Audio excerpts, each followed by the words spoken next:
अब चेक कीजिए, अब आ रही है आवाज, अब आ रही है सभी को? ठीक है, चलिए। बच्चों, कल हम लोगों ने जो वाइब्रेटिंग वायर की इक्वेशन सीखी थी, NP equal to P by 2l root of T upon pi r square rho, जिसमें हम लोगों ने सीखा था P equal to what, number of loops, number of harmonic as well as number of antinodes, all are equal. Question discussion चल रहा था बच्चों, ये क्वेश्चन हम लोगों ने सॉल्व किया था। इसके बाद एक क्वेश्चन मैंने होमवर्क के लिए दिया था, इस क्वेश्चन को हम लोग डिस्कस कर रहे हैं, आपके आंसर्स को मैच कीजिएगा। बच्चों, क्वेश्चन में दिया हुआ है length of sonometer wire is either 95 और 100, both the cases a tuning fork produces 4 beats, then find the frequency of tuning fork।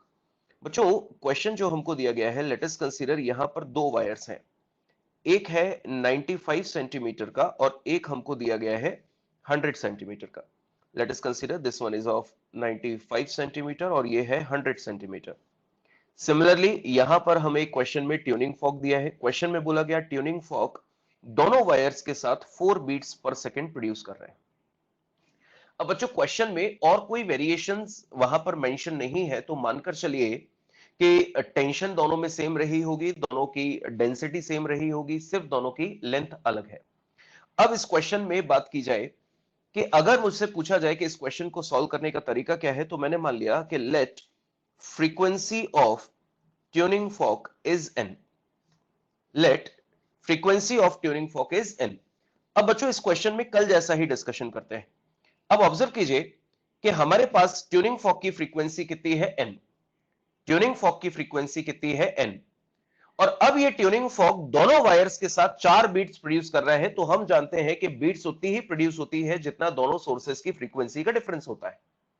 तो बच्चों, या तो फ्रीक्वेंसी होगी n-4 या फ्रीक्वेंसी होगी n+4।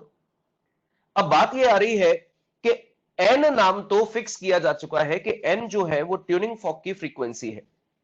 अब तय करना है कि n-4 और n+4 में से किसका नाम क्या रखें। सो बच्चों, वी नो दैट कल हम लोगों ने जो लिखा था n equal to 1/2l root of t by mu, कि n inversely proportional to l। हमने कल जो रिलेशन सीखा था उसमें सीखा था n inversely proportional to l, जिसका मतलब है शॉर्ट वायर या अ वायर,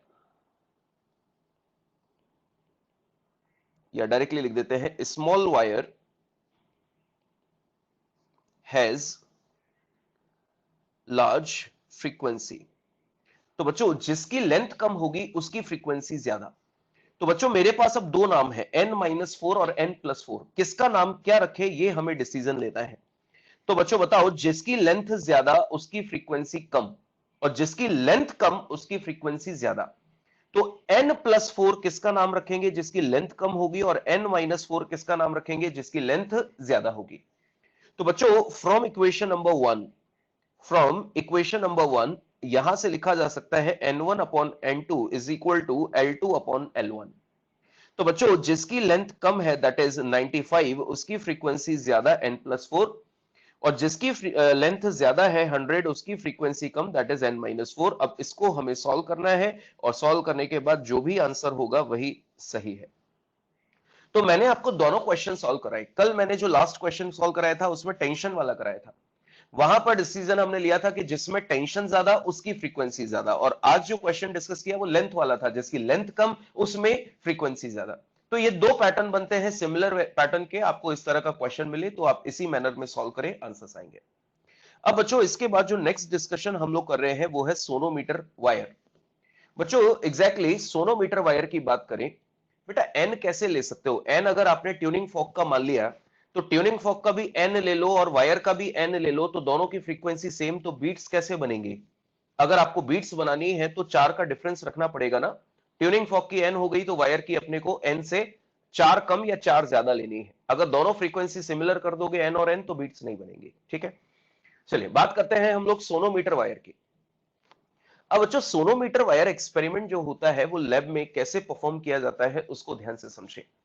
बच्चों, सबसे पहले हम लोगों को स्टार्टिंग कैसे करनी होती है उसको ध्यान से सुनिएगा, उसके बाद मैं इसको एक्सप्लेन करूंगा। सबसे पहले जब भी हम लोग लैब में जाते हैं इस प्रैक्टिकल को करने के लिए, तो फर्स्ट ऑफ ऑल हमको दिया जाता है एक मीटर स्केल, एक वायर, फिजिकल बैलेंस और कुछ वेट। तो फर्स्ट ऑफ ऑल हमें क्या करना होता है कि उस वायर की जो टोटल लेंथ है वो मीटर स्केल से हमको मेजर कर लेनी होती है, और फिजिकल बैलेंस में उस वायर को रखकर उसका मास मेजर कर लेना होता है। तो फिजिकल बैलेंस से मास आ गया और मीटर स्केल से लेंथ आ गई। अब मास अपॉन लेंथ करके हम उस वायर का म्यू कैलकुलेट कर लेते हैं, that is linear mass density. ये पहला तरीका, हम लोगों ने म्यू निकाल दिया। उसके बाद इस डायग्राम की तरह हम लोग क्या करते हैं, उस वायर को एक एंड पर जोड़ देते हैं और इधर पुली से कनेक्ट करते हुए कुछ वेट उस पर लटका देते हैं। अब बच्चों जब जोड़कर हम लोग उस पर वेट लटका देते हैं तो वेट लटकाने का जो रीजन है वो आप सोच सकते हो। वेट क्यों लटकाया गया? ताकि वायर में टेंशन फोर्स प्रोड्यूस हो जाए, वायर में टेंशन फोर्स प्रोड्यूस हो जाए, ये वेट लटकाने का लॉजिक है। और बच्चों आप देख रहे हैं कि यहां पर ये जो कुछ रखा हुआ है इसको मैंने नाम दिया B1 और इसको नाम दे दिया मैंने B2। बच्चों B1 और B2 जो होते हैं, B1 एंड B2, इसको कंबाइन फॉर्म में हम लोग बोलते हैं ब्रिज। क्या बोलते हैं? ब्रिज। कंबाइन फॉर्म में इसको हम लोग बोलते हैं ब्रिज। और length between both bridges, length between both bridges known as experimental length. क्या बोलते हैं इसको? Experimental length. कितनी लेंथ के साथ आप एक्सपेरिमेंट कर रहे हो, वो लेंथ अगर आपसे पूछ ली जाए तो आपका जवाब होगा जो B1 और B2 के बीच की लेंथ है वो एक्सपेरिमेंटल लेंथ है। बच्चों प्रैक्टिकल के दौरान अपन B1 को फिक्स रखते हैं और B2 को साइड वाइज हम लोग डिस्प्लेस करके एक्सपेरिमेंटल लेंथ को कम ज्यादा कर सकते हैं एज पर रिक्वायरमेंट। पर बच्चों एक्सपेरिमेंटल लेंथ को कम ज्यादा करने से म्यू पे कोई फर्क नहीं पड़ेगा, क्योंकि म्यू तो मेजर किया गया है total mass upon total length, जो कि पूरे वायर का टोटल मास और टोटल लेंथ से निकाली है। B1 और B2 के बीच की जो एक्सपेरिमेंटल लेंथ है उससे कहीं भी म्यू पे कोई फर्क नहीं पड़ेगा। अब बच्चों B1 और B2 मैंने जहां पे रख दिए, एग्जैक्टली अपन उसमें तारों को फंसा देते हैं, तार को फंसा देते हैं। तार को हमने वहां फंसा दिया मतलब वहां पे अपन ने नोड बना दिया, दोनों तरफ से फिक्स कर दिया, मतलब वहां क्या बन गया? नोड। और अब हम लोग प्रैक्टिकल के दौरान क्या करते हैं, एक ट्यूनिंग फॉर्क को वाइब्रेट करता हुआ यहां रखते हैं। और बच्चों ट्यूनिंग फॉर्क को वाइब्रेट करता हुआ जब यहां रखते हैं तो ट्यूनिंग फॉर्क के वाइब्रेशंस जब सोनोमीटर वायर में जाते हैं, ट्यूनिंग फॉर्क के वाइब्रेशंस जब सोनोमीटर वायर में जाते हैं तो सोनोमीटर वायर भी वाइब्रेट करने लग जाता है। और यहां पर बच्चों हम लोग एक डिटेक्टर रखते हैं। क्या रखते हैं? डिटेक्टर। डिटेक्टर की फॉर्म में वैसे तो आइडियली बोला जाता है मासलेस रिंग, पर बच्चों मासलेस रिंग मिल पाना पॉसिबल नहीं है। मासलेस रिंग मिल पाना पॉसिबल नहीं है, इसलिए अपन लैब में क्या करते हैं, कागज का एक छोटा सा टुकड़ा फाड़कर उसके ऊपर रख देते हैं, जो कि कंपैरेटिवली मासलेस माना जा सकता है। अब बच्चों प्रैक्टिकल कैसे करते हैं? प्रैक्टिकल करने का तरीका, ट्यूनिंग फॉर्क को हम लोगों ने स्टार्ट किया और उसको सोनोमीटर पे रख दिया।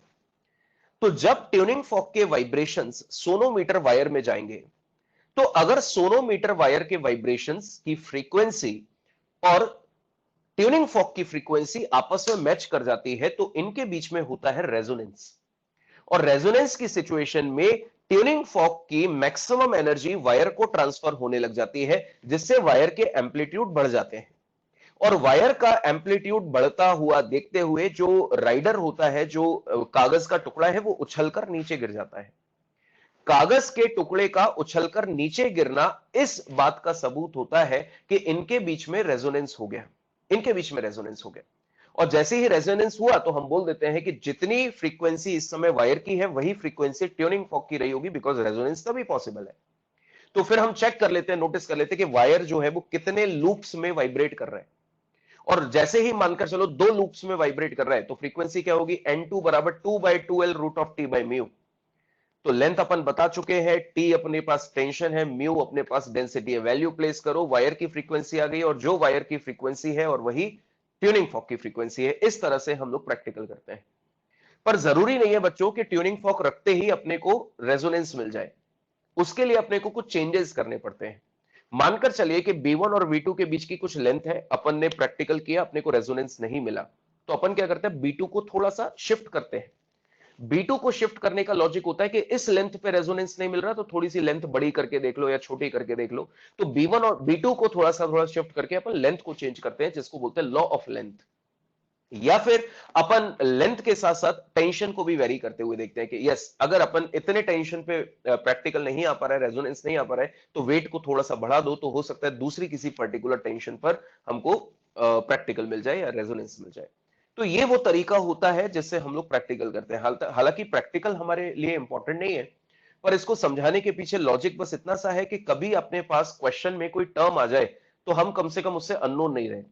मैं मान लीजिए किसी क्वेश्चन में बोल दूं कि हमने वायर की लेंथ बढ़ा दी ब्रिज को एडजस्ट करके, तो बच्चे सबसे पहले पूछते कौन से ब्रिज को एडजस्ट करके बढ़ा दी। तो exactly B1 and B2।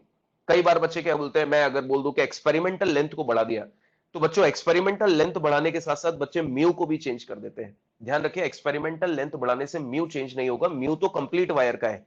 Experimental length जो है जिससे हम प्रैक्टिकल कर रहे हैं वो B1 और B2 की है। तो इन चीजों का ध्यान रखें। जो ये वायर होता है वो जनरली किसी भी मेटल का हो सकता है, लाइक एल्यूमिनियम हो सकता है, स्टील हो सकता है, आयरन हो सकता है। तो इट डिपेंड्स कि आपको क्वेश्चन में किस तरह का वायर दिया गया है, वो वहीं पे डिपेंड करता है। तो बच्चों अब इस पर बेस्ड कुछ क्वेश्चंस मैं आपको सॉल्व करने के लिए दे रहा हूं।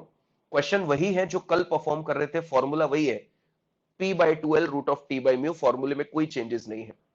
मास का मतलब है अलग अलग वायर लगा के देख लो, है ना, डिफरेंट वायर्स के साथ भी प्रैक्टिकल करना होता है। साउंड बॉक्स का मतलब आवाज गूंजना।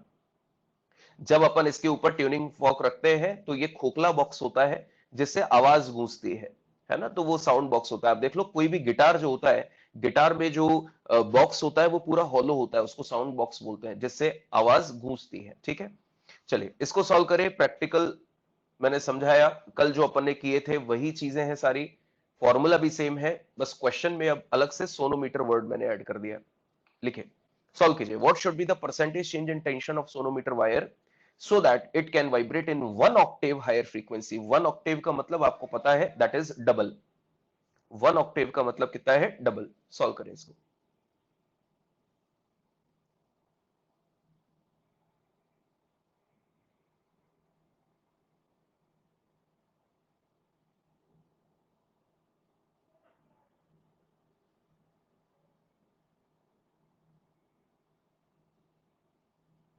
300%, बिल्कुल सही। बच्चों जब इसको हम लोग सॉल्व करेंगे तो n proportional to root T, from n proportional to root T, क्या लिखोगे, n1 upon n2 is equal to root of t1 upon t2। बच्चों पहली फ्रीक्वेंसी n है तो अगली कितनी हो गई, डबल, 2n। पहली टेंशन t है तो फाइनल वाली निकाल दो, तो ये हो गया 1/4 is equal to t/t2, squaring both sides. तो बच्चों यहां से हम लोगों ने t2 की वैल्यू निकाल दी। t2 की वैल्यू कितनी आ गई, 4t। नाउ अब हमसे पूछा गया percentage change in t, which is equal to t final minus t initial upon t initial multiplied by 100। Percentage निकालने का तरीका, तो बच्चों जो फाइनल है वो कितनी है, 40, इनिशियल है t upon t multiplied by 100, तो ये हो जाएगा 300%।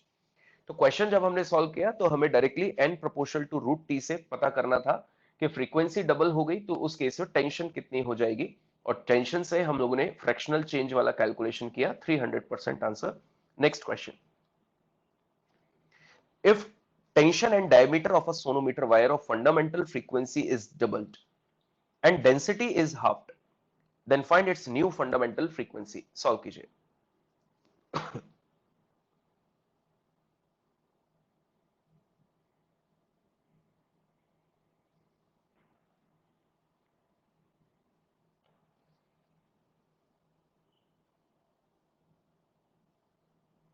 रिमेन सेम, ठीक है, सही आंसर है। बच्चों ओरिजिनल फ्रीक्वेंसी जो है वो 1/2L root of T by pi r square rho, ये ओरिजिनल फ्रीक्वेंसी है ना, फंडामेंटल फ्रीक्वेंसी जैसा क्वेश्चन में लिखा है। अब अगर हम लोग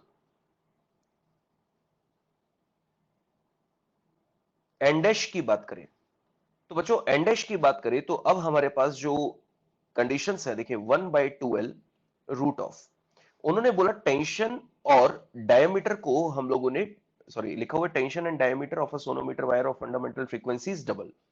तो बच्चों टेंशन हो गई 2t, है ना, डायमीटर अगर डबल हो गया तो आंसर, तो डायमीटर डबल हो गया तो इसका मतलब रेडियस भी डबल हो गई, तो 2r का स्क्वायर हो जाएगा 4r स्क्वायर, जबकि डेंसिटी हो गई हाफ। तो बच्चों गौर करके देखिए, 2 से 4 2 टाइम्स कैंसिल और 2 से ऊपर वाला 2 कैंसिल, तो एन डैश की वैल्यू आ गई 1/2l root of T upon pi r square rho, यानी कि सेम ही रिजल्ट आ गया। ऐसा करने से कोई फर्क नहीं पड़ा, क्योंकि आपने जो भी क्वांटिटीज चेंज की उसकी वजह से कोई चेंजेस देखने को नहीं मिले। नेक्स्ट क्वेश्चन सॉल्व कीजिए। Two wires are fixed in a sonometer. Their tensions are in the ratio 8:1. The length are in the ratio 36:35. Diameters 4:1. Density is 1:2. If the higher frequency in the setting is 360 Hz, मतलब दोनों में से जिस wire की frequency ज्यादा है वो ज्यादा फ्रीक्वेंसी 360 है, then find the number of beats when the two wires sounded together. Solve करें।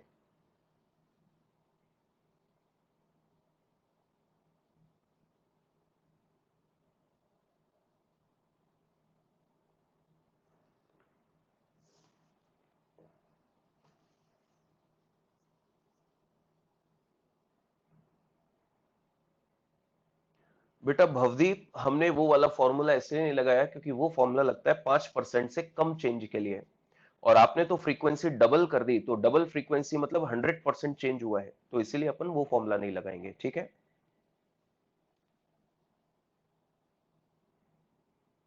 कितनी बीट्स आ रही है? 10। Very good.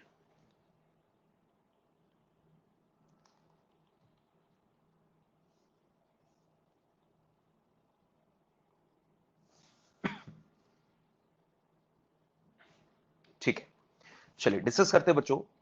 इस इक्वेशन से अगर हम लोग n1 अपॉन n2 की इक्वेशन बनाएं, तो बच्चों मैं डायरेक्टली लिख रहा हूं, कैलकुलेशन चेक करो। अगर मैं अबव इक्वेशन इसका यूज करूं और दोनों फ्रीक्वेंसीज का रिलेशन निकालूं, तो 1/2 से 1/2 कैंसिल, तो ये हो जाएगा L2 अपॉन L1, क्योंकि L के साथ इनवर्स रिलेशन है। रूट ओवर यहां बचेगा T1 अपॉन T2, पाई से पाई कैंसिल हो जाएगा। रेडियस के साथ इनवर्स रिलेशन है तो R2 अपॉन R1 का स्क्वायर, और डेंसिटी के साथ इनवर्स रिलेशन है तो ρ2 अपॉन ρ1। अब बच्चों इसको सॉल्व करें तो L2 अपॉन L1, लेंथ का रेशियो जो हमको दिया है वो 36:35, तो L2 ऊपर आ जाएगा तो 35 अपॉन 36। अंदर अगर हम लोग रूट के अंदर चेक करें तो टेंशन का रेशियो बच्चों 8:1, तो ये हो गया 8:1 मल्टीप्लाइड बाय रेडियस। डायमीटर का रेशियो 4:1 है, तो 4:1 में 1 ऊपर आ जाएगा तो ये बन जाएगा 1:4 का होल स्क्वायर, यानी कि 16। और डेंसिटी का रेशियो बच्चों 1:2 है, तो 2 ऊपर आ जाएगा 2:1, और ये हो गया n1 अपॉन n2। बच्चों चेक कीजिए कि रूट के अंदर जितनी भी टर्म्स हैं वो सब कैंसिल, तो हमारे पास सिर्फ और सिर्फ 35 अपॉन 36 बचा है। अब बच्चों बताएं कि कौन सा वायर ज्यादा फ्रीक्वेंसी का होगा, डिनोमिनेटर वाला, क्योंकि डिनोमिनेटर में 36 लिखा हुआ है, तो इसका मतलब ये 360 रहा होगा। और अब क्रॉस मल्टीप्लाई करें तो n1 की वैल्यू कितनी आ गई? 350 हर्ट्ज। क्लियर बच्चों? अब बच्चों हमें क्वेश्चन में पूछा जा रहा है डेल्टा एन, यानी कि नंबर ऑफ बीट्स, तो ग्रेटर में से स्मॉलर सब्ट्रैक्ट करोगे तो 10 बीट्स पर सेकंड इस क्वेश्चन का आंसर है। क्लियर? तो बच्चों ये सारे क्वेश्चंस जो अभी अभी हम लोगों ने रिसेंट किए वो सोनोमीटर वायर पर है, और वही फॉर्मूला यूज करना है जो हमको दिया, बस यहां पर पैटर्न थोड़ा सा हम लोगों ने कल से अलग कर दिया है। बच्चों अगला क्वेश्चन एक और मैं दे रहा हूं, इसको सॉल्व कीजिए, ये एक इंपॉर्टेंट क्वेश्चन है।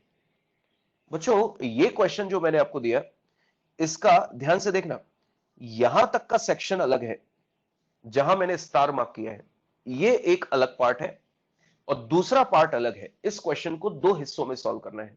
जहां मैंने स्टार मार्क किया है वहां तक का क्वेश्चन अलग है, और उसके बाद वाला अलग है। Fundamental frequency of a sonometer wire increases by 6 if tension is increased by 44%, keeping the length constant. Then find the change in fundamental frequency of the sonometer wire when the length of wire is increased by 20% and keeping the original tension in the wire same. Solve करिए, अच्छा question है। Change in fundamental frequency,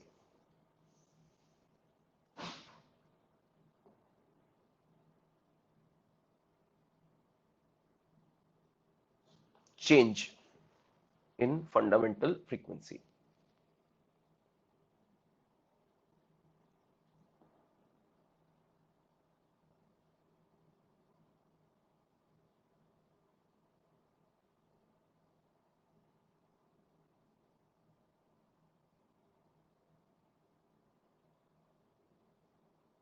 दोबारा try करें बेटा, 30 और 20 दोनों ही नहीं है, फिर से ट्राई करें, कैलकुलेशन चेक करें।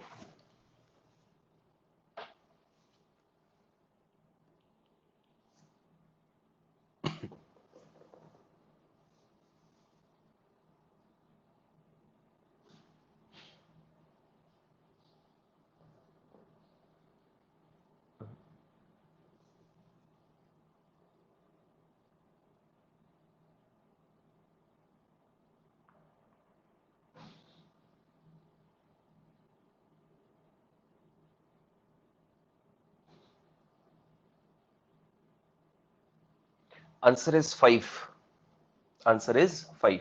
मोहित एंड योगेश आपके सही है। सक्षम, आपने 25 जो निकाला वो फाइनल निकाला है, अपने से चेंज पूछा है ना। चलिए डिस्कस करते हैं इस क्वेश्चन का फर्स्ट पार्ट। देखिए बच्चों, क्वेश्चन में बोला गया कीपिंग द लेंथ कांस्टेंट, तो इसका मतलब n proportional to root T, क्योंकि सिर्फ आप टेंशन को चेंज कर रहे हो। हाँ दिव्यम, सही आपका आंसर 5। अपन ने सिर्फ टेंशन को चेंज किया है, जबकि लेंथ को कांस्टेंट रखा है, तो n की डिपेंडेंसी t पर आ गई। तो यहां पर n1 upon n2 is equal to root of t1 upon t2 करते हैं।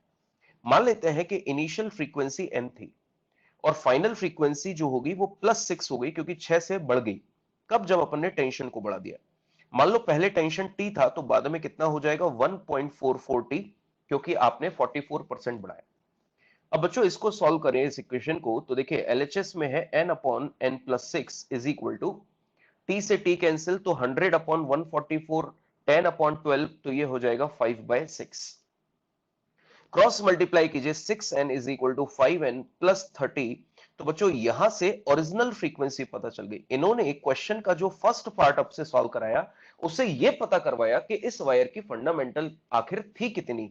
तो हमें पता चल गया कि इस वायर की जो फंडामेंटल फ्रीक्वेंसी थी वो कितनी थी? 30।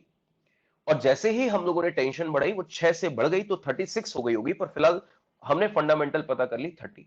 अब इस क्वेश्चन का सेकंड पार्ट, उन्होंने बोला कि अगर अब मैं लेंथ ऑफ वायर को 20% बढ़ा दूं जबकि टेंशन सेम रखूं, तो चेंज कैलकुलेट कीजिए। तो बच्चों अब टेंशन को सेम रखना है, तो n inversely proportional to length.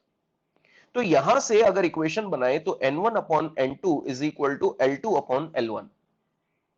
बच्चों इनिशियल फ्रीक्वेंसी जो है वो 30 थी, जैसा अभी अभी हमने निकाला, और लेंथ अपन ने मान ली इनिशियल कितनी थी? L।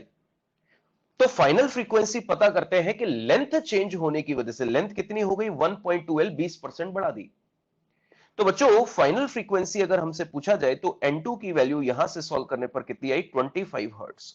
जरा गौर कीजिएगा, ओरिजिनल फ्रीक्वेंसी इसकी कितनी थी? 30, और लेंथ के बाद ये चेंज होके कितनी हो गई? 25। तो अगर मुझसे पूछा जाए कि चेंज इन फ्रीक्वेंसी कैलकुलेट कीजिए, तो 30 थी, 25 रह गई, तो आंसर कितना आया? 5। ये इस क्वेश्चन का सही आंसर है। तो इन्होंने इस क्वेश्चन में सबसे पहले टेंशन वेरी करवा के हमसे ओरिजिनल फ्रीक्वेंसी पता करवाई, और फिर लेंथ बढ़ा के उन्होंने फाइनल फ्रीक्वेंसी पता करवाई, और लेंथ बढ़ाने के बाद जो फाइनल आई 25, उससे हम लोगों ने पता कर लिया change. 30 minus 25 which is equal to 5 hertz का चेंज आया। क्लियर? अब बच्चों इसके बाद एक क्वेश्चन जो है ये आपको होमवर्क में करना है, ये मैं आपको मार्क करके दे दूंगा अभी आपके हैंडआउट्स में। ये होमवर्क का करना है मॉड्यूल का, और नीट में पूछा गया क्वेश्चन है, एआईपीएमटी में पूछा गया क्वेश्चन है। अच्छा है, यहां पे वही प्रोबेबिलिटी वाला मेथड लगाना है जो अपन ने ट्यूनिंग फॉक्स के टाइम पे पढ़ा था, बस इसके साथ अपने पास एक सोर्स दे दिया गया है, वही यूज करना है। ठीक है, अब बच्चों इसके बाद जो नेक्स्ट सेक्शन है वो है लॉन्गिट्यूडनल स्टेशनरी वेव्स, यानी कि ऑर्गन पाइप्स। बच्चों अब ध्यान से समझे, ऑर्गन पाइप में अब ज्यादा कुछ एक्सप्लेनेशन की जरूरत पड़ेगी नहीं, क्योंकि अपन ने जो एक्सप्लेनेशन सीखा अभी तक वो यहां पे भी काम में आएगा। बच्चों डेफिनेशन पढ़िए, क्या लिखी है? When two identical longitudinal progressive waves superpose while moving in opposite direction, then stationary waves are formed. कौन सी stationary? Longitudinal waves, longitudinal stationary waves. बच्चों ये दो तरह की होती है। आई मीन कह सकते हो कि इसका एग्जांपल है wave produced in organ pipes. ये दो तरह की होती है बच्चों। ऑर्गन पाइप जैसा मैंने बोला कि दो तरह के होते हैं, एक होता है क्लोज्ड ऑर्गन पाइप और एक होता है ओपन ऑर्गन पाइप। बच्चों इनके ब्रैकेट में देखिए, इनकी शॉर्ट फॉर्म लिखी है सीओपी और ओओपी। तो मे बी पॉसिबल जब आप अपने क्वेश्चन प्रैक्टिस कर रहे हो, टेस्ट दे रहे हो, एग्जाम दे रहे हो, तो इट इज नॉट नेसेसरी कि ये पूरा लिख कर आए, मे बी पॉसिबल कि शॉर्ट में सीओपी और ओओपी लिख कर आए। सबसे पहली बात आती है ऑर्गन पाइप क्या होता है। तो जवाब है एक ऐसा खोखला पाइप, एक ऐसा हॉलो पाइप जो किसी गैसियस मीडियम से भरा हुआ हो, उसको ऑर्गन पाइप बोलते हैं। एक ऐसा हॉलो पाइप जो गैसियस मीडियम से भरा हुआ हो, उसको अपन ऑर्गन पाइप बोलते हैं। बच्चों ध्यान रखिए, गैसियस मीडियम से भरा हुआ होना चाहिए। अब वो गैसियस मीडियम कोई भी हो, एटमॉस्फेरिक एयर हो या कोई भी दूसरी गैसेस। पाइप के अंदर किसी भी तरह का कोई लिक्विड या सॉलिड ना हो, सिर्फ गैसियस मीडियम हो, अगर ऐसा है तो वो ऑर्गन पाइप है। और बच्चों ऑर्गन पाइप दो तरह के हैं, एक क्लोज्ड और एक ओपन। जो दोनों तरफ से ओपन होता है उसको ओपन ऑर्गन पाइप बोलते हैं, जस्ट लाइक फ्लूट, बांसुरी। बच्चों बांसुरी या फ्लूट जिसको हम बोलते हैं, जो होती है वो दोनों तरफ से ओपन होती है और अंदर हॉलो होती है, जो एटमॉस्फेरिक एयर से भरी हुई होती है। तो वो क्या है, एक ओपन ऑर्गन पाइप। और एक एंड से अगर क्लोज कर दिया जाए तो वो क्या बन जाता है, क्लोज्ड ऑर्गन पाइप। तो बच्चों अब अपना डिस्कशन यही से है, क्लोज्ड ऑर्गन पाइप से, कि यहां पर क्या क्या फ्रीक्वेंसी ये जनरेट करता है। तो बच्चों सबसे पहले अपन क्लोज्ड ऑर्गन पाइप डिस्कस कर रहे हैं। अब आप ध्यान से सुनिए अपना प्रैक्टिकल कैसे होता है। मैं आपको पूरा एक्सप्लेनेशन पहले ही क्लियर कर देता हूं, उसके बाद अपन सिर्फ इसका मैथमेटिकल पार्ट डिस्कस करेंगे और इसकी इक्वेशंस बनाएंगे जिससे क्वेश्चंस को सॉल्व करना होता है। बच्चों मानकर चलिए कि हमारे पास एक क्लोज ऑर्गन पाइप दे दिया गया। क्या दे दिया हमको, एक क्लोज ऑर्गन पाइप। हमसे क्वेश्चन में पूछा गया कि ये क्लोज ऑर्गन पाइप कौन कौन सी फ्रीक्वेंसीज पर रेजोनेंस करेगा, वो फ्रीक्वेंसी ढूंढ निकालिए। तो सबसे पहले इसको परफॉर्म करने का तरीका क्या होता है वो ध्यान से समझिए। बच्चों देखिए, क्लोज्ड ऑर्गन पाइप जो मुझे दिया गया है, मेरे लिए बाउंडेशन ये है कि इस पाइप की लेंथ फिक्स है, कि मैं इसकी लेंथ चेंज नहीं कर सकता, इसकी लेंथ फिक्स है। Closed organ pipe which is of fixed length. और अब मुझसे क्वेश्चन में बोला गया कि इसके अंदर वेव्स कैसे प्रोड्यूस होती है। तो बच्चों वेव्स कैसे प्रोड्यूस होती है, ध्यान से देखिए कि ऊपर मैंने इसके माउथ पर एक ट्यूनिंग फॉर्क लगा रखा है। अपन ट्यूनिंग फॉर्क को हिट करके वाइब्रेट करते हुए इसके माउथ पे रखते हैं। जब ट्यूनिंग फॉर्क ऐसे वाइब्रेट करता है तो ये ऑर्गन पाइप के अंदर जो एयर कॉलम है ना, एयर कॉलम मतलब जो एयर मीडियम उसके अंदर भरा हुआ है, जब ये वाइब्रेट करता है तो उसके अंदर एयर कॉलम के अंदर ये वाइब्रेशंस भेजता है। कैसे, कंप्रेशंस और रेयरफैक्शंस की फॉर्म में। ये जो इंसिडेंट वेव है जब नीचे जाके टकराती है तो रिफ्लेक्ट होके आती है। तो यहां से वेव्स इंसिडेंट हो रही है, यहां से रिफ्लेक्ट हो रही है। जब ये मिलेंगी तो मिलने के बाद ये स्टेशनरी वेव्स का फॉर्मेशन करेंगे। तो बच्चों एयर कॉलम में जो स्टेशनरी वेव बनी है, उन स्टेशनरी वेव्स की फ्रीक्वेंसी अगर इस ट्यूनिंग फॉर्क की फ्रीक्वेंसीज के साथ मैच हो जाती है, अगर उस ट्यूनिंग फॉर्क की फ्रीक्वेंसी और स्टेशनरी वेव की फ्रीक्वेंसी आपस में मैच हो जाती है, तो इनके बीच में क्या होता है, रेजोनेंस। इनके बीच में क्या होता है, रेजोनेंस।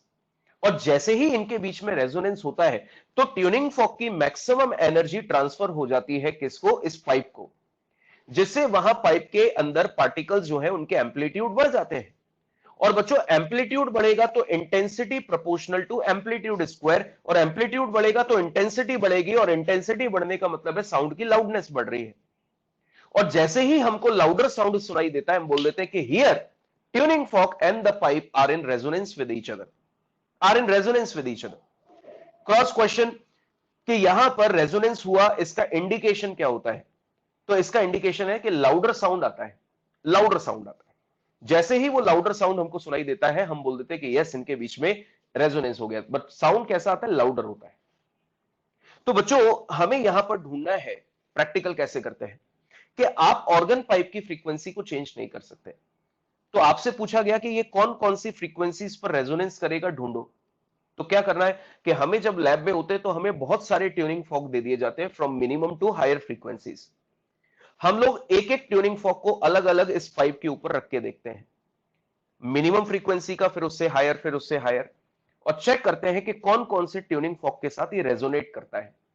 जिस ट्यूनिंग फॉर्क के साथ भी ये रेजोनेट करेगा वही रेजोनेंट फ्रीक्वेंसीज कहलाएंगी जिस पर रेजोनेंस हुआ, और वही रेजोनेंट फ्रीक्वेंसीज हमको ढूंढ निकालनी है इस प्रैक्टिकल के थ्रू।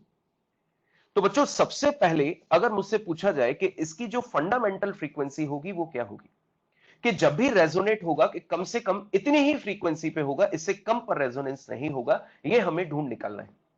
तो बच्चों फंडामेंटल फ्रीक्वेंसी की अगर मैं बात आपसे पूछूं तो आपको पता है कि फंडामेंटल फ्रीक्वेंसी के अंदर जब भी हम लोग बात करते हैं तो मिनिमम की अगर बात की जाए तो आंसर दीजिए, इस पे एक नोड बनेगा और एक एंटी नोड बनेगा, यह बनना तय है। सोच के देखो, इससे कम पॉसिबिलिटी नहीं है, क्योंकि नीचे वाला एंड फिक्स है, रिजिड एंड है, रिजिड एंड पे नोड बनता है, और ऊपर वाला एंड फ्री है, वहां पे क्या बनेगा, एंटी नोड। तो इस पाइप में जब भी स्टेशनरी वेव एस्टैब्लिश होगी, उसमें कम से कम एक नोड होगा और एक एंटी नोड होगा, इससे कम की पॉसिबिलिटी नहीं है। और बच्चों, एंटी नोड से नोड तक की ये जो डिस्टेंस होती है वो आप अच्छे से जानते हैं कितनी होती है, λ/4। और बच्चों, λ/4 जो हम लोगों ने लिखा, तो एक लूप कितने का होता है, λ/2 का। एक लूप कितने का होता है, λ/2 का। तो आधा लूप कितने का होगा, λ/4 का। तो यहां से जब हम लोग इसके अंदर आधा लूप बनाएंगे तो बच्चे आधा लूप कुछ ऐसा बनेगा। बच्चे क्रॉस क्वेश्चन कभी पूछ रहे, सर ऐसा ही डिजाइन बनेगा, ये कैसे पता चला कि ये डिजाइन बनेगा। तो बच्चों, ये एग्जैक्टली हम लोगों ने डिस्प्लेसमेंट का मार्किंग किया है। कैसे मार्क किया है, नोड पे डिस्प्लेसमेंट 0, नोड से ऊपर चले डिस्प्लेसमेंट ज्यादा, थोड़ा और ऊपर चले डिस्प्लेसमेंट और ज्यादा, और एंटी नोड तक पहुंचते पहुंचते डिस्प्लेसमेंट मैक्सिमम। तो एंटी नोड से नोड की तरफ आते हुए डिस्प्लेसमेंट लगातार कम हो रहा है, और नोड पे डिस्प्लेसमेंट कितना हो गया, 0। तो ये अपन ने डिस्प्लेसमेंट्स मार्क किए हैं एग्जैक्टली। तो इस तरह से अपन ने इसको वहां पे मार्क किया है। तो अब ऑब्जर्व कीजिए कि जो λ/4 स्टैब्लिश हुआ वो कितनी लेंथ में हुआ, L लेंथ में। λ/4 जो स्टैब्लिश हुआ वो कितनी लेंथ में हुआ, L लेंथ में। तो बताइए लैम्डा इज इक्वल टू कितना हो जाएगा, 4L। तो बच्चों, अगर lambda is equal to 4L है तो फ्रीक्वेंसी अगर हमसे पूछी जाए तो फ्रीक्वेंसी क्या हो जाएगा, V बाई लैम्डा। क्या हो जाएगा, V बाई लैम्डा। तो बच्चों, लैम्डा की वैल्यू अगर मैं प्लेस करूं तो ये हो गया V बाई 4L। बच्चों, जरा गौर करने वाली बात है कि यहां पे जो फ्रीक्वेंसी हमारे पास आई है N1 is equal to V by 4L, ये कौन सी फ्रीक्वेंसी है, फंडामेंटल फ्रीक्वेंसी। के इससे कम फ्रीक्वेंसी पर पॉसिबल नहीं है, इससे कम फ्रीक्वेंसी पर रेजोनेंस पॉसिबल नहीं है। तो आप इसको क्या बोलते हो, फंडामेंटल फ्रीक्वेंसी। इसको बोलते हैं बच्चों अपन फंडामेंटल फ्रीक्वेंसी। बच्चों, फंडामेंटल फ्रीक्वेंसीज के साथ साथ इसको क्या नाम दे सकते हैं, जीरोथ ओवरटोन। और इसी को जीरोथ ओवरटोन के साथ साथ अपन क्या बोलते हैं, फर्स्ट हार्मोनिक। बच्चों, फर्स्ट हार्मोनिक का मतलब होता है फंडामेंटल की 1 टाइम्स, फंडामेंटल की 1 टाइम्स, इसको अपन बोलते हैं फंडामेंटल का 1 टाइम। तो बच्चों, ये हम लोगों ने जो मार्क किया है इसको बोलते हैं अपन फंडामेंटल फ्रीक्वेंसी। अब हमसे पूछा जा रहा है कि ये और कौन कौन सी हायर फ्रीक्वेंसीज की बात करेगा। तो बच्चों, जब हायर फ्रीक्वेंसी की बात आती है तो आप सब सोच के जवाब दें कि अपन ने मीडियम चेंज नहीं किया है, लेंथ ऑफ द ट्यूब जो है वो फिक्स है। तो आपको पता है जब मीडियम चेंज नहीं करते तो वेलोसिटी फिक्स होगी, वेलोसिटी फिक्स होगी तो एन और लैम्डा का मल्टीप्लीकेशन कांस्टेंट होगा। और अगर आप फ्रीक्वेंसी हायर करोगे तो वेवलेंथ कम होगी, वेवलेंथ कम होगी तो नंबर ऑफ लूप्स बढ़ेंगे, लूप्स बढ़ेंगे तो नोड और एंटी नोड भी बढ़ेंगे। तो जरा गौर करने वाली बात है कि फर्स्ट केस में एक नोड और एक एंटी नोड था, तो बताओ इसके बाद नेक्स्ट हायर पॉसिबिलिटी क्या है कि एक की जगह 2 नोड हो और 2 एंटी नोड हो। जस्ट नेक्स्ट हायर की बात कर रहे हैं। और बच्चों, नेक्स्ट हायर में आपको पता है कि जब हम लोग 2 नोड और 2 एंटी नोड मार्क करेंगे तो ये लोकेशन फिक्स है, यहां नोड बनेगा, यहां एंटी नोड बनेगा। तो इसके बीच में बच्चों यहां एक नोड आएगा, यहां एक एंटी नोड आएगा, इसके बाद नेक्स्ट हायर पॉसिबिलिटी यही है। और यहां पे अगर लूप फॉर्मेशन करें तो बच्चों, लूप फॉर्मेशन की अगर बात करें तो चेक कीजिए, एंटी नोड से नोड, नोड से नोड, कुछ इस तरह का लूप। जरा देखो, एंटी नोड के साइड डिस्प्लेसमेंट मैक्सिमम है, नोड पे मिनिमम है, और फिर एंटी नोड पे मैक्सिमम है। And we know that antinode से नोड, नोड से एंटी नोड, और एंटी नोड से नोड, ये टोटल कितना होता है, 3 λ/4। तो गौर करने वाली बात है कि इस बार 3 λ/4 जो स्टैब्लिश हुआ वो L लेंथ में हुआ। तो बच्चों, यहां से लैम्डा कितना हो जाएगा, 4L/3। देख के बताओ, पहले लैम्डा 4L था, इस बार 4L/3 है, वेवलेंथ कम हो गई क्योंकि फ्रीक्वेंसी बढ़ गई। तो यहां से अगर फ्रीक्वेंसी निकालनी है तो V बाई लैम्डा, लैम्डा हो गया 4L/3। जरा गौर कीजिए बच्चों, ये हमारे पास जो फ्रीक्वेंसी आई वो फंडामेंटल की 3 टाइम्स है। तो इसको मैं क्या बोलूंगा, N2 is equal to 3 times of N1, यानी कि फंडामेंटल की 3 टाइम्स। तो बच्चों गौर कीजिए, 3 टाइम्स को अपन क्या बोलते हैं, थर्ड हार्मोनिक। और बच्चों, क्या आपने नोटिस किया, यह है फंडामेंटल के बाद वाली पहली हायर फ्रीक्वेंसी, फंडामेंटल के बाद वाली पहली हायर फ्रीक्वेंसी। तो इसको अपन नाम देंगे फर्स्ट ओवरटोन। क्या नाम देंगे इसको, फर्स्ट ओवरटोन और थर्ड हार्मोनिक। अब बच्चों एक चीज ध्यान से सुने कि इस क्लोज ऑर्गन पाइप ने प्रोड्यूस किया सबसे पहले फर्स्ट हार्मोनिक और उसके बाद इसने प्रोड्यूस किया डायरेक्टली थर्ड हार्मोनिक। मतलब कि अगर सबसे पहला रेजोनेंस अगर 10 हर्ट्ज पे हुआ तो अगला रेजोनेंस किस पे होगा, 30 हर्ट्ज पे। 10 और 30 के बीच में कोई दूसरे हार्मोनिक इसके अंदर एग्जिस्ट नहीं करते, लाइक 15, 20, 25 कुछ नहीं, डायरेक्टली 10 के बाद 30। तो बोला जाता है कि close organ pipe can produce only odd number of harmonics. तो इसका अगर थर्ड पार्ट भी हम लोग यहां पर देख ले तो बच्चों ये लगा हुआ है एक ट्यूनिंग फॉर्क, यहां पर हम लोगों ने उसकी लेंथ फिक्स करके रखी हुई है L। बच्चों अब आप सबसे मेरा क्वेश्चन, फर्स्ट केस में एक नोड एक एंटी नोड, सेकेंड केस में दो नोड दो एंटी नोड, थर्ड केस में नेक्स्ट हायर तीन नोड और तीन एंटी नोड, जिसमें से दो लोकेशंस फिक्स है, यहां बनेगा एंटी नोड, यहां बनेगा नोड। अब इसके बीच में और मार्किंग कर दीजिए, node antinode node anti node. देख लीजिए नेक्स्ट हायर पॉसिबिलिटी। तो बच्चों अगर यहां पर अपन लूप्स बनाए तो कुछ इस तरह का लूप फॉर्मेशन वहां पर होगा, चेक कीजिए ये। तो बच्चों गौर करने वाली बात है, एंटी नोड से नोड, नोड से एंटी नोड, एंटी नोड से नोड, ये पूरा ओवरऑल गिनकर देखें कितना हो जाएगा, 5 लैम्डा बाई 4। तो बच्चों अगर 5 lambda by 4 equal to length L है तो lambda is equal to 4L by 5। तो गौर कीजिए फ्रीक्वेंसी जो आई वो V by lambda that is 4L by 5। जरा गौर कीजिए बच्चों, ये थी फंडामेंटल और हमने जो प्रोड्यूस की वो फंडामेंटल की 5 टाइम्स प्रोड्यूस की, तो इसको बोलोगे फिफ्थ हार्मोनिक। और ये फंडामेंटल के बाद वाली दूसरी हायर फ्रीक्वेंसी है, तो ये क्या बन गया, सेकेंड ओवरटोन। तो बच्चों अब हमारे पास आ गए रिजल्ट्स जिससे क्वेश्चन सॉल्व करने हैं। सबसे पहला point, COP can produce, COP can produce only odd multiple of fundamental frequency. मतलब फंडामेंटल अगर 10 है तो अगले बार 30, 50, 70 ऐसे, ये कभी भी इवन नंबर के हार्मोनिक प्रोड्यूस नहीं करता। यहां पर मैं लिख सकता हूं ऑड हार्मोनिक्स। दूसरा, इसके फॉर्मूले कैसे दिखेंगे जिससे हमें क्वेश्चन में काम होगा। बच्चों क्वेश्चन में जिससे काम होगा वो ये है, harmonic is equal to 2 times of overtone plus 1। बच्चों ये जो लास्ट रिजल्ट निकाला उससे क्रॉस वेरीफाई करो इस फॉर्मूले को, जो लास्ट रिजल्ट निकाला उससे क्रॉस वेरीफाई करो इस रिजल्ट को। जरा गौर कीजिए बच्चों, सेकंड ओवरटोन का मतलब फिफ्थ हार्मोनिक है, तो रखो इस फॉर्मूले में ओवरटोन नंबर 2, रखो इस फॉर्मूले में ओवरटोन नंबर 2, तो 2 इंटू 2 4 प्लस 1 फिफ्थ हार्मोनिक आ जाएगा। तो आप जब भी क्वेश्चन सॉल्व करोगे तो मैं आपको हमेशा ओवरटोन का नंबर दूंगा या आपको मिलेगा। तो ओवरटोन से पहले पहुंचो हार्मोनिक। जैसे मानकर चलिए मैंने क्वेश्चन में दे दिया बच्चों सेवेंथ ओवरटोन है, तो बताओ सेवेंथ ओवरटोन कौन सा हार्मोनिक हो गया, 7 इंटू 2 14 प्लस 1 15th हार्मोनिक। और 15th हार्मोनिक का मतलब हो गया 15 times of V by 4L, 15 times of V by 4L। और बच्चों यहां पर क्वेश्चन ऐसे भी पूछा जाता है, देखिए कि नंबर ऑफ ओवरटोन अगर m है तो उस समय पाइप में जो नोड बन रहे होंगे वो ओवरटोन से एक ज्यादा, और एंटी नोड जो बन रहे होंगे वो ओवरटोन के नंबर से एक ज्यादा।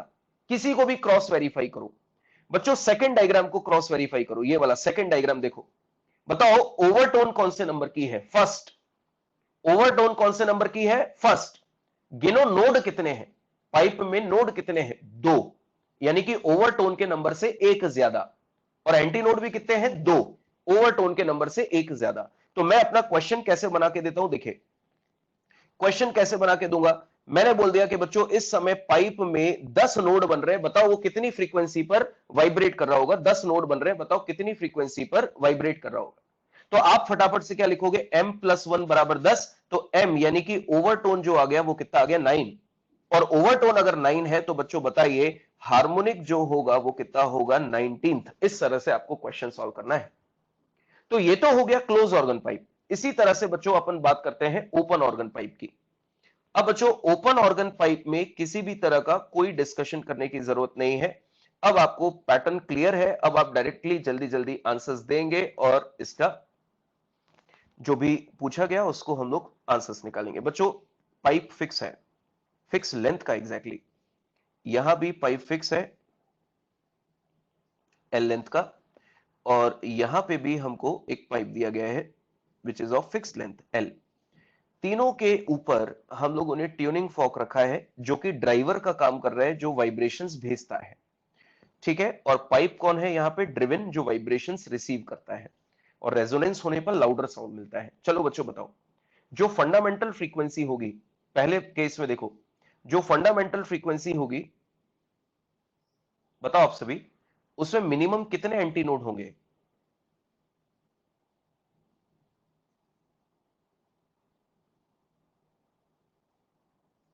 एंटी नोड कितने होंगे? वेरी गुड बच्चों, दो एंटी नोड। बच्चों दो एंटी नोड होंगे तो जिसमें ये भी एक एंटी नोड होगा और ये भी एक एंटी नोड होगा। आपने इसलिए दो एंटी नोड बोला क्योंकि दोनों तरफ से एंड फ्री है और फ्री एंड पे हमेशा एंटी नोड। तो बच्चों बताओ, क्या एंटी नोड के बाद डायरेक्टली एंटी नोड बनता है या बीच में एक नोड भी आएगा? एक नोड भी आएगा। तो बच्चों ये वो मिनिमम पॉसिबिलिटी है, इससे कम पॉसिबिलिटी का स्टेशनरी नहीं होगा। तो आप सभी जानते हो एंटी नोड से एंटी नोड तक की ये जो पूरी डिस्टेंस होती है वो होती है λ/2, जो इसके अंदर स्टैब्लिश हुई है। कुछ इस तरह का लूप फॉर्मेशन वहां पे हमने बनाया।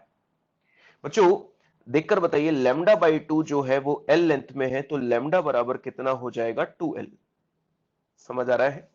लैम्डा अगर 2L है तो फ्रीक्वेंसी की बात करें तो बच्चों ये हो गया V बाई लैम्डा, N1 बराबर आया V बाई 2L। जरा देखकर बताओ, पिछले केस में मिनिमम कितनी थी? V बाई 4L, और इस बार आई है V बाई 2L। इसको अपन बोलते हैं फंडामेंटल फ्रीक्वेंसी, इसी को हम लोग बोलेंगे जीरोथ ओवरटोन, और इसी को हम लोग बोलेंगे फर्स्ट हार्मोनिक। ये हमारे पास सिचुएशन आई। क्लियर है बच्चों? अब इसके बाद देखिए अगला केस। अब मैं जल्दी जल्दी से बता दूं, कोई इश्यू तो नहीं है, अब एक एक चीज एक्सप्लेन करने से कोई मतलब भी नहीं है। बच्चों इसमें दो एंटी नोड थे, तो यहां पे अगली पॉसिबिलिटी कितनी होगी? 3 की। क्लियर? इसमें दो, एक नोड था तो इसमें कितने होंगे? 2। तो बच्चों ये नेक्स्ट हायर है। तो एंटी नोड से अगर अपन स्टार्ट करें तो कुछ इस तरह का फॉर्मेशन हमने बनाया, लाइक दिस, ऐसे ये फॉर्मेशन हमने बनाया। तो बच्चों एंटी नोड से एंटी नोड और एंटी नोड से antinode, λ/2 plus λ/2 which is equal to lambda. तो यहां जो वेवलेंथ आई वो Li, और फ्रीक्वेंसी अगर हम लोग निकालें तो V बाई लैम्डा, तो लैम्डा की वैल्यू आ गई L। बच्चों पुरानी वाली के साथ रिलेशन एस्टैब्लिश करने के लिए 2 का मल्टीप्लाई और डिवाइड किया, तो बच्चों बताओ ये फंडामेंटल की कितने टाइम्स है? 2 टाइम्स। तो N2 is equal to 2N1। तो गौर करने वाली बात है कि फंडामेंटल की 2 टाइम्स है, इसलिए आप इसको क्या बोलोगे? Second harmonic. और ये फंडामेंटल के बाद वाली पहली हायर फ्रीक्वेंसी है, इसलिए आप इसको बोलोगे फर्स्ट ओवरटोन। तो बच्चों एक चीज आपने नोटिस की कि क्लोज ऑर्गन पाइप में केवल ऑड हार्मोनिक्स आ रहे थे, फर्स्ट, थर्ड, फिफ्थ। इसमें फर्स्ट भी आया, सेकंड भी आया, थर्ड भी आएगा, फोर्थ भी आएगा। मतलब ओपन ऑर्गन पाइप जो है वो सभी तरह के हार्मोनिक जनरेट करता है, इवन भी और ऑड भी। तो लास्ट वाला अगर अपन देख लें, एंटी नोड फिक्स है, node, antinode, node, antinode, next higher. अब समझाने का कोई लॉजिक है नहीं, आप सिर्फ इसके आंसर्स वेरीफाई कर ले। ये हो गया एक नोड, कुछ इस तरह से 4 एंटी नोड और 3 नोड। तो बच्चों ये टोटल जो हमारे पास बैठेगा, जरा गिनो, 1 2 3 4 और 5, तो ये हो जाएगा 5 λ/4। क्लियर? एंटी नोड से नोड, एंटी नोड से नोड, या अपन इसको डायरेक्टली एंटी नोड से एंटी नोड मेजर कर लें तो कैलकुलेशंस छोटी हो जाएगी। λ/2 तो ये हो जाएगा 3 λ/2। तो बच्चों इस बार 3 λ/2 स्टैब्लिश हुआ L लेंथ में, तो लैम्डा हो जाएगा 2L/3। फ्रीक्वेंसी निकाले तो V by lambda that is 2L/3। बच्चों ये कौन है? फंडामेंटल, और इसने प्रोड्यूस किया फंडामेंटल का 3 टाइम्स, तो ये हो गया थर्ड हार्मोनिक, और फंडामेंटल के बाद वाली दूसरी हायर फ्रीक्वेंसी तो सेकंड ओवरटोन। अब बच्चों इसके फाइनल रिजल्ट और उसके बाद क्वेश्चंस। अब मैं जो पूछूं उसके जवाब देंगे। बच्चों यहां पर मैं लिख रहा हूं एक point, OOP can produce OOP can produce even and odd both harmonics। तो बच्चों यहां पर एक थ्योरेटिकल क्वेश्चन पूछता हूं। बच्चों फ्लूट जो होती है बांसुरी, और एक विसल सीटी जिसको हम लोग बोलते हैं, दोनों के लिए सुनने में प्लीजेंट साउंड किसका होता है? बांसुरी का। क्योंकि बांसुरी जो है वो एक ओपन पाइप है, उससे सभी तरह की फ्रीक्वेंसी प्रोड्यूस की जा सकती है, जैसा कि आपने देखा इवन भी और ऑड भी। और म्यूजिक या प्लीजेंट साउंड उसी को बोलते हैं जिसमें हर तरह की फ्रीक्वेंसी का वेरिएशन किया जा सके। जबकि क्लोज ऑर्गन पाइप का जो साउंड होता है, जैसे कि सीटी विसल जो होता है, उसका साउंड सुनने में प्लीजेंट नहीं होता, क्योंकि उससे हर तरह का वेरिएशन नहीं किया जा सकता, उससे कुछ पर्टिकुलर हार्मोनिक्स ही जनरेट किए जा सकते हैं। तो कभी कभार एक थ्योरेटिकल क्वेश्चन आपको रीडिंग के दौरान मिल जाएगा, हालांकि ये क्वेश्चन जो है वो असर्शन रीजन का है कि why the sound of flute is pleasant as compare to a whistle. तो आपका इसका रीजन क्या होगा? Because flute is an open organ pipe and can produce all the harmonics even and odd, while whistle is a closed organ pipe and can produce only odd harmonics. This is the reason. और बच्चों यहां पर जो formula निकल कर आया, जरा देख के बताइए, ये बिल्कुल वैसा ही है जैसा कल हमने वायर के लिए पढ़ा, harmonic is equal to overtone plus 1। ये हार्मोनिक, जरा एक आंसर से आप इसकी क्रॉस वेरिफिकेशन कर ले तो फिर आगे बढ़ते हैं। ये आया अपने पास इक्वेशन, जरा गौर कीजिएगा बच्चों, इस आंसर को देखें, ओवरटोन कौन सी है? सेकंड, और हार्मोनिक कौन सी है? थर्ड। मतलब कि हार्मोनिक जो है वो ओवरटोन के नंबर से एक ज्यादा है। मैं क्वेश्चन में पूछ लूं बच्चों, सेवेंथ ओवरटोन है तो हार्मोनिक कौन सा होगा? एट्थ। एट्थ हार्मोनिक मतलब 8 टाइम्स ऑफ फंडामेंटल। बच्चों यहां पर भी ओवरटोन, नंबर ऑफ ओवरटोन अगर m है, नंबर ऑफ ओवरटोन अगर m है, तो नंबर ऑफ नोड कितना होगा ओवरटोन से एक ज्यादा, पर नंबर ऑफ एंटीनोड कितना होगा m+2, क्योंकि एंटीनोड दोनों पाइप पर बन रहे हैं, दोनों ओपन एंड्स बन रहे हैं, इसलिए एंटीनोड का नंबर एक ज्यादा होगा। तो बच्चों अब हमारे पास इस क्वेश्चन के समरी ले लेते हैं जिससे अपने क्वेश्चन सॉल्व हो जाए। इनको हटा देते हैं, ये सारी चीजें ऊपर लिखवा दी है मैंने। अब अपन इसको समराइज कर देते हैं जिससे क्वेश्चन सॉल्व हो। ओओपी फंडामेंटल फ्रीक्वेंसी V/2L, और इक्वेशन जो हमारे काम की है, harmonic is equal to overtone plus 1, जिससे हमारा क्वेश्चन सॉल्व होगा। इसके बाद है सीओपी, सीओपी की फंडामेंटल आई V/4L, और इसके हार्मोनिक की इक्वेशन जो है वो 2 times of overtone plus 1। That's it, question solve. बस इतना सा ध्यान रख लो, ओओपी सीओपी सॉल्व हो जाएगा। क्लियर बच्चों? अब मैं आप लोगों से एक थ्योरेटिकल क्वेश्चन पूछता हूं। अब एक थ्योरेटिकल क्वेश्चन आपसे पूछा जा रहा है, उसको ध्यान से सुनिए बच्चों। अभी तक जो हम लोगों ने डिस्कशन किया, मानकर चलिए ये क्लोज ऑर्गन पाइप है,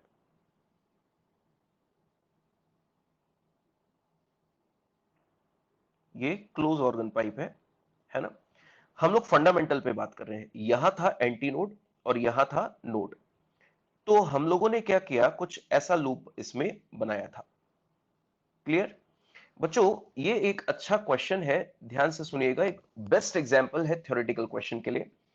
इसको अपन बोलते हैं डिस्प्लेसमेंट वेव पैटर्न, जिसमें अपन ने ये शो किया था कि रिजिड एंड पे नोड है, क्योंकि वहां के पार्टिकल ज्यादा ऑसिलेट नहीं कर सकते, क्योंकि एंड जो है वो क्लोज्ड है, इसलिए वहां नोड बनेगा।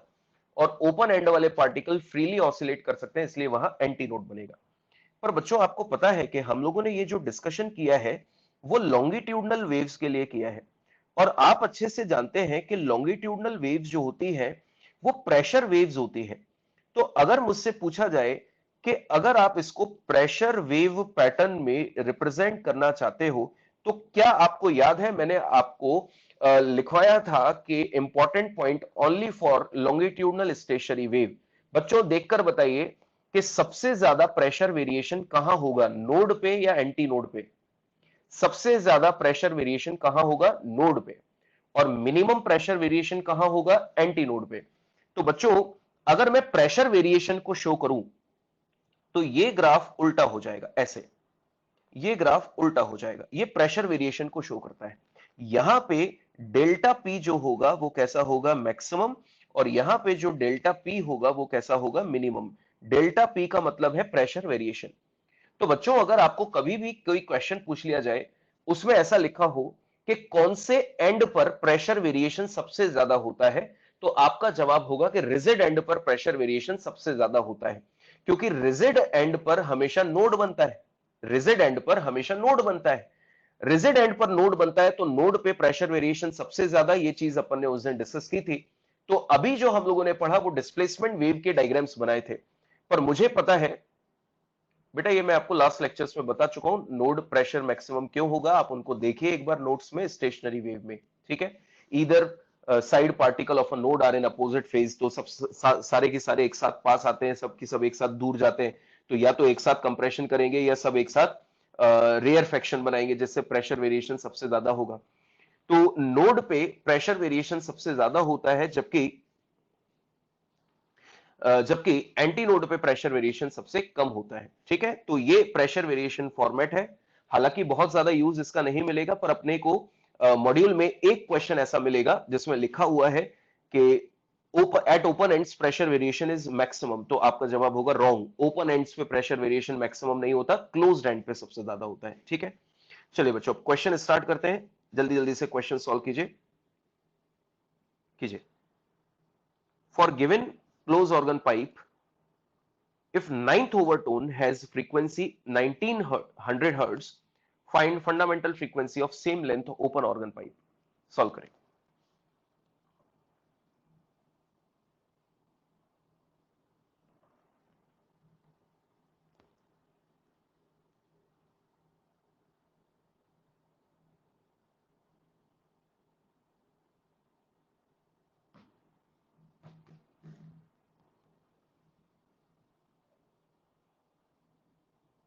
दो सौ, ठीक है बच्चों। जब इसको आप सॉल्व कर रहे हैं तो सबसे पहले देखिए क्लोज ऑर्गन पाइप, इसकी इक्वेशन क्या थी, harmonic is equal to 2 times of overtone plus 1।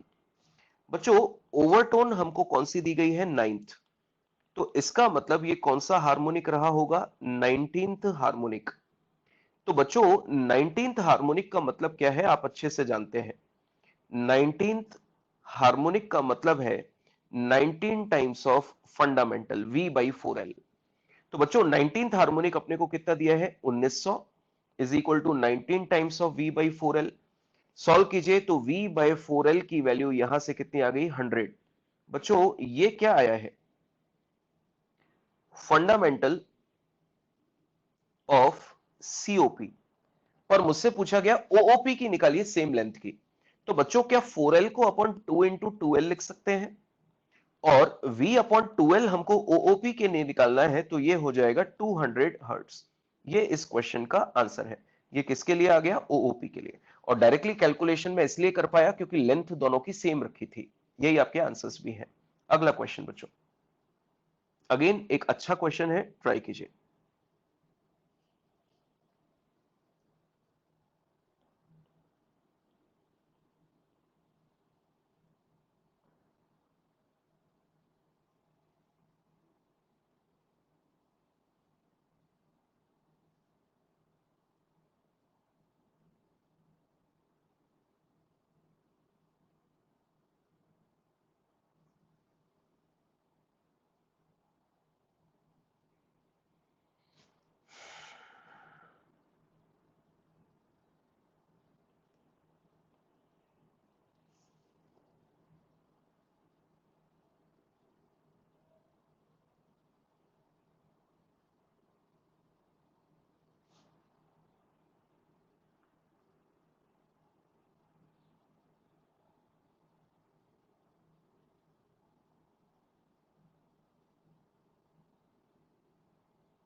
ठीक है, बहुत बढ़िया बच्चों, 1000 इसका आंसर होना चाहिए।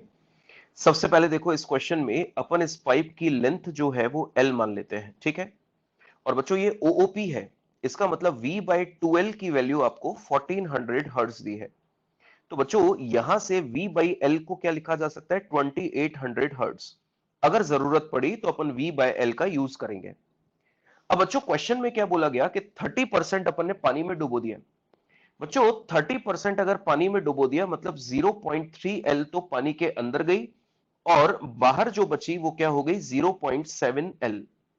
तो बच्चों आपको याद है कि अगर अब उससे क्वेश्चन में पूछा जाए कि अब नई फ्रीक्वेंसी क्या होगी, तो मेरा जवाब होगा कि न्यू फ्रीक्वेंसी जो होगी वो होगी n बराबर v अपॉन 4 इंटू 0.7l।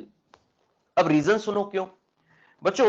आपको याद है ऑर्गन पाइप के लिए मैंने डेफिनेशन क्या बोली थी कि ऐसा हॉलो पाइप जो गैसियस मीडियम से भरा हुआ हो वो ऑर्गन पाइप कहलाता है।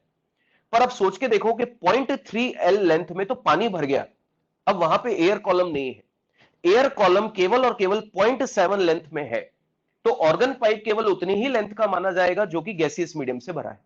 और दूसरा, जैसे ही मैंने पानी से डुबोया एक एंड इसका क्लोज हो गया, अब वो ओपन टू एटमॉस्फेयर नहीं है, तो एक एंड अगर उसका क्लोज हो गया और एक एंड ऊपर ओपन है तो वो क्या कहलाएगा, सीओपी। इसलिए V/4L और लेंथ उतनी ही जितनी पानी के बाहर है। तो बच्चों यहां पर जब आप इसको सॉल्व करोगे तो V अपॉन 2.8L, बच्चों V/L अपन निकाल चुके हैं 2800 अपॉन 2.8, तो सॉल्व करने पर आंसर आ गया 1000 हर्ट्ज। ये इस क्वेश्चन का आंसर है, आप लोगों का सही है। अगला क्वेश्चन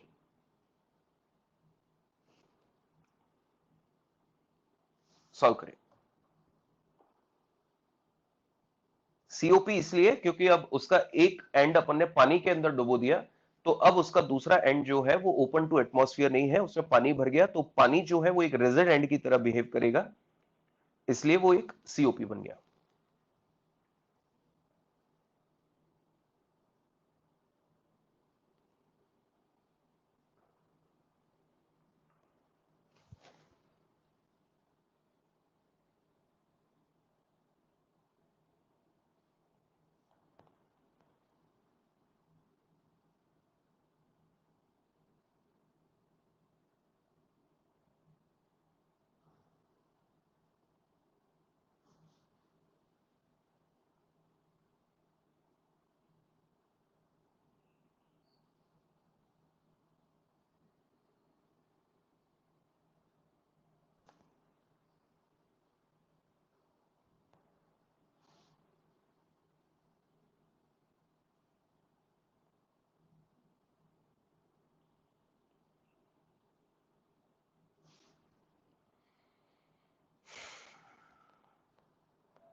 चलिए डिस्कस करते हैं बच्चों। क्या लिखा हुआ है, एक close organ pipe and open organ pipe both are in resonance with a given tuning fork. बच्चों रेजोनेंस का मतलब क्या होता है कि फ्रीक्वेंसी सेम है। जरा गौर कीजिए कि अगर ट्यूनिंग फॉर्क की फ्रीक्वेंसी n है, वो सीओपी के साथ भी रेजोनेट कर रहा है और वो ओओपी के साथ भी रेजोनेट कर रहा है, तो बच्चों रेजोनेंस तो तभी होगा जब फ्रीक्वेंसी सेम होगी। तो अगर ट्यूनिंग फॉर्क की फ्रीक्वेंसी n है तो इसकी भी कितनी हुई n और इसकी भी कितनी हुई n, क्योंकि रेजोनेंस तो तभी हो सकता है जब दोनों की फ्रीक्वेंसी सेम होती है। तो ट्यूनिंग फॉर्क अगर दोनों पाइप के साथ रेजोनेट कर रहा है तो इसका मतलब जितनी फ्रीक्वेंसी ट्यूनिंग फॉर्क की उतनी ही दोनों पाइप्स की, तो इसका मतलब तीनों की फ्रीक्वेंसी सेम है। तो अपन क्या कर सकते हैं, दोनों की फ्रीक्वेंसीज को आपस में इक्वेट कर सकते हैं।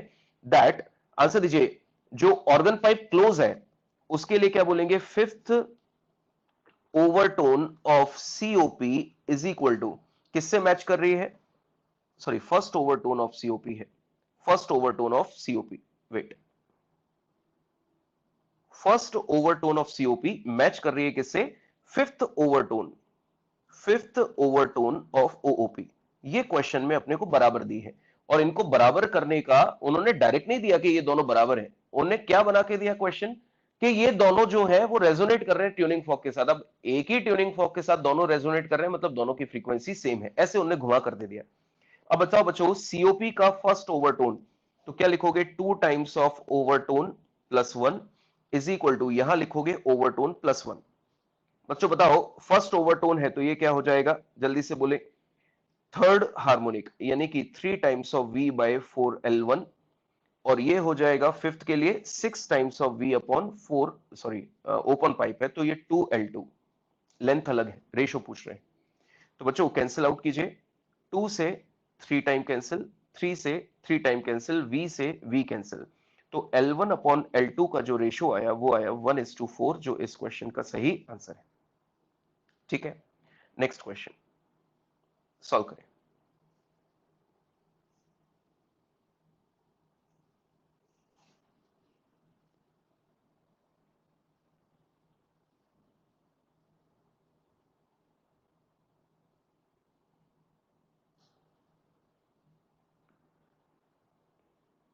two COP having length 40 centimeter and 41 centimeter produce 5 beats per second, then determine the frequency of both COP.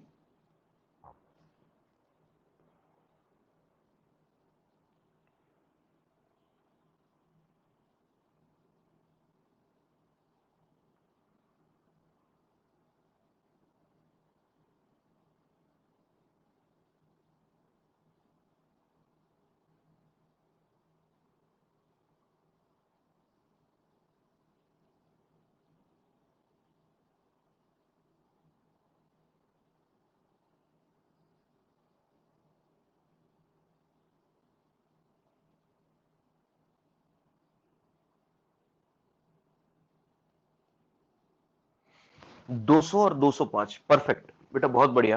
200 और 205, 328 तो इसमें स्पीड ऑफ साउंड निकल कर आता है। 328 तो स्पीड ऑफ साउंड निकल कर आता है। 200 और 205 बिल्कुल सही आंसर है बच्चों। जैसा आप लोग जानते हो, देखिए इसकी लेंथ अपन ने क्वेश्चन में दी हुई है, एक की 40 सेंटीमीटर है ना, और एक की हम लोगों ने ली हुई है 41 सेंटीमीटर। अब बच्चों आपको पता है, ध्यान से सुनिएगा, we know that n is equal to v by 4l, है ना, क्लोज ऑर्गन पाइप के लिए। अब मुझे ऐसा क्वेश्चन में कहीं भी स्पेसिफाई करके नहीं दिया है कि दोनों पाइप्स में मीडियम अलग है, कुछ गिवन नहीं है, तो अपन तो सेम ही मीडियम मानेंगे, और सेम मीडियम है तो वेलोसिटी सेम, तो n inversely proportional to length. तो बच्चों n inversely proportional to length की बात आ गई, तो इससे क्या मतलब निकला कि जिसकी लेंथ कम होगी उसकी फ्रीक्वेंसी ज्यादा होगी, जिसकी लेंथ कम होगी उसकी फ्रीक्वेंसी ज्यादा होगी। अब बच्चों बताओ ये आपस में कितनी बीट्स दे रहे हैं? 5। तो एक का नाम रख दो n, तो दूसरे का रखो n-5। तो बच्चों बताओ जिसकी लेंथ कम होगी उसकी फ्रीक्वेंसी ज्यादा, तो मैं बोल सकता हूं pipe of small length, pipe of small length has high frequency और ग्रेटर फ्रीक्वेंसी, हाई फ्रीक्वेंसी। तो बच्चों अगर मैं इसकी फ्रीक्वेंसी n बोल दूं तो इसकी क्या बोलूंगा? n-5 hertz. बच्चों n-5 क्यों बोला? क्योंकि 5 बीट्स दे रहे हैं, तो दोनों की फ्रीक्वेंसी का डिफरेंस 5 का रहा होगा। अच्छा बताओ कि मैंने 41 सेंटीमीटर वाला जो पाइप है उसकी फ्रीक्वेंसी n+5 क्यों नहीं लिखी? जल्दी बोलो। जो 41 सेंटीमीटर वाला पाइप है उसकी फ्रीक्वेंसी मैंने 41 की n+5 क्यों नहीं लिखी? जल्दी बोलिए। n+5 क्यों नहीं लिखी? क्योंकि उसकी लेंथ ज्यादा है, और लेंथ ज्यादा है तो उसकी फ्रीक्वेंसी 40 सेंटीमीटर वाले से तो कम ही होगी, और कम में केवल एक ही ऑप्शन पॉसिबल है, दैट इज n-5। बहुत बढ़िया। तो बच्चों इक्वेशन नंबर 1 से, फ्रॉम इक्वेशन नंबर 1 क्या लिखोगे? n1 upon n2 is equal to l2 upon l1। जिसकी लेंथ 40 सेंटीमीटर है उसकी n+5, और जिसकी 41 सेंटीमीटर है उसकी, सॉरी वेट अ मिनट, जिसकी 40 है उसको अपन ने माना है n, और जिसकी 41 है उसको माना है n-5। आई थिंक आप इसको जब सॉल्व करेंगे तो आपको आंसर्स मिल जाएंगे। कर लेंगे आप सॉल्व? कर लेंगे सभी? और आज आते ही जैसा क्वेश्चन सॉल्व किया बिल्कुल सेम पैटर्न का था, बस अब ये पाइप के लिए दिया था। क्लियर? अगला क्वेश्चन ट्राई कीजिए बच्चों, क्वेश्चन बड़ा है और कैलकुलेशन भी इसमें अच्छी खासी है, कैलकुलेशन भी डेसिमल्स में आएगी। ट्राई कीजिए इसको सॉल्व करें।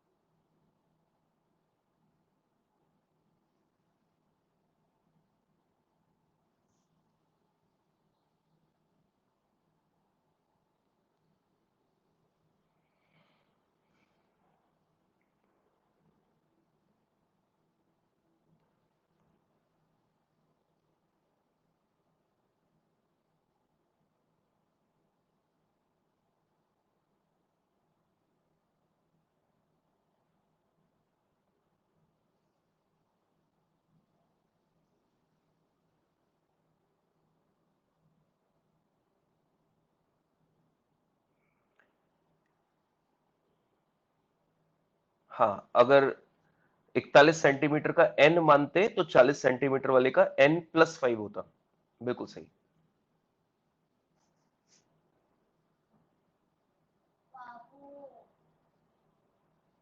कितना होता? सॉल्व किया किसी ने? आंसर निकाला कुछ?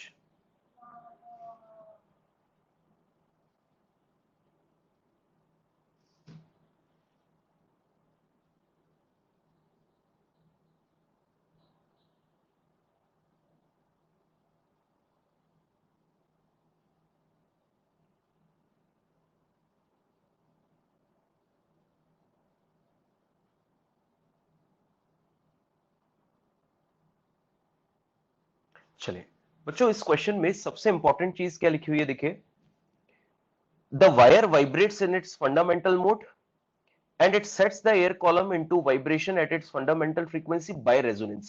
बच्चों, the most important term is resonance. तो इससे क्या समझ में आ रहा है? रेजोनेंस तब हुआ होगा जब वायर की फ्रीक्वेंसी और ट्यूब की फ्रीक्वेंसी एग्जैक्टली सेम हो जाए। वायर की फ्रीक्वेंसी और ट्यूब की फ्रीक्वेंसी सेम हो जाए और दोनों की फंडामेंटल सेम है, ऐसा क्वेश्चन में दिया है। The wire is vibrating in its fundamental mode and vibration in tube is also in fundamental frequency and it is by resonance। तो resonance मतलब दोनों की फ्रीक्वेंसी सेम है। तो बच्चों, एयर कॉलम का यानी कि ए सेक्शन तो ऐसे ही सॉल्व हो गया। n is equal to we by 4l। v दिया है 330, 4 और लेंथ की वैल्यू 1, तो I think it should be 82.5 hertz. ये हो गया पहला आंसर, 82.5। अब बच्चों, जब हम लोगों ने पता कर लिया कि वाइब्रेशन ऑफ कॉलम 82.5 है, तो अब लगा दीजिए इसकी equation 1/2l root of T by mu. तो बच्चों, जो फ्रीक्वेंसी ऑर्गन पाइप की आई वही फ्रीक्वेंसी किसकी होगी? इस वायर की, क्योंकि both are in resonance. Length हमको कितनी दे रखी है इस पर्टिकुलर वायर की? 0.3 मीटर, तो यहां लिख दिया 0.3। टेंशन की वैल्यू बच्चों क्वेश्चन में निकालनी है सेकंड ऑप्शन में, और म्यू की वैल्यू बच्चों, म्यू कैसे निकलेगा वो आप अच्छे से जानते हो कि mu is equal to mass upon length. Mass की वैल्यू है 0.01, 0.01 और लेंथ की वैल्यू है 0.3। तो ये कितना हो जाएगा? हम लोग इसको सॉल्व करेंगे तो 1/30। तो ये वैल्यू जब आप यहां रखोगे 0.01 और ये आ जाएगा 0.3, तो बस अब इसको आपको सॉल्व करना है, फाइंड टी। आई थिंक अब आप कर लोगे। आपका आंसर निकला दीपक 81.675। गुड, यही अपना आंसर है। तो बच्चों, अगर इस टी को सॉल्व करें तो 81.675 न्यूटन इसका आंसर होगा। तो वो सॉल्व कैलकुलेशन करना आपका पार्ट है, ठीक है।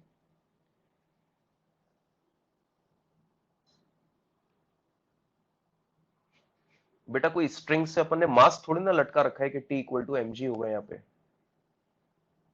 ये अपन ने वर्टिकल डायरेक्शन में थोड़ी ना रस्सी से कोई एम मास का ब्लॉक लटकाया हुआ है, तो T equal to M g कैसे हो जाएगा यहाँ पे?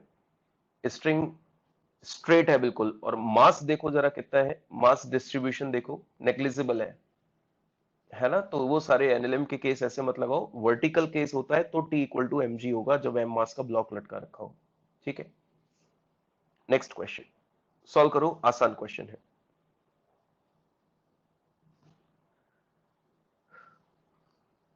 Length of closed organ pipe is 1 meter. At which frequency resonance will not occur?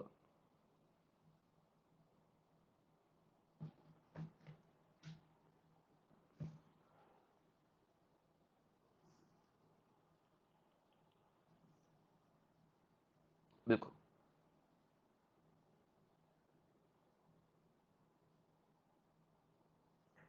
बच्चों, अगर हम लोग बात करें फ्रीक्वेंसी की तो n is equal to we by 4l। This is the fundamental frequency of this close organ pipe. Velocity 320 upon 4 into length 1, तो ये हो जाएगा 80 हर्ट्स। बच्चों, ये फंडामेंटल आई है, तो अगली वाली क्या होगी? 3 टाइम्स ऑफ फंडामेंटल यानी कि 240 हर्ट्स। उसके बाद वाली कौन सी होगी? 5 टाइम्स ऑफ फंडामेंटल यानी कि 400 हर्ट्ज। तो बच्चों, आपने नोटिस किया 80 भी आ रही है, 240 भी आ रही है, 400 भी आ रही है, पर 300 अवेलेबल नहीं है। इसका मतलब 300 इज द राइट आंसर। ये हमको वहां पर रेजोनेंस नहीं मिलेगा। अगला क्वेश्चन सॉल्व करें। An open pipe is suddenly closed with the result that the second overtone of the closed pipe is found to be higher in frequency by 100 hertz than the first overtone of the original pipe. Then find the fundamental frequency of the open pipe. Try कीजिए.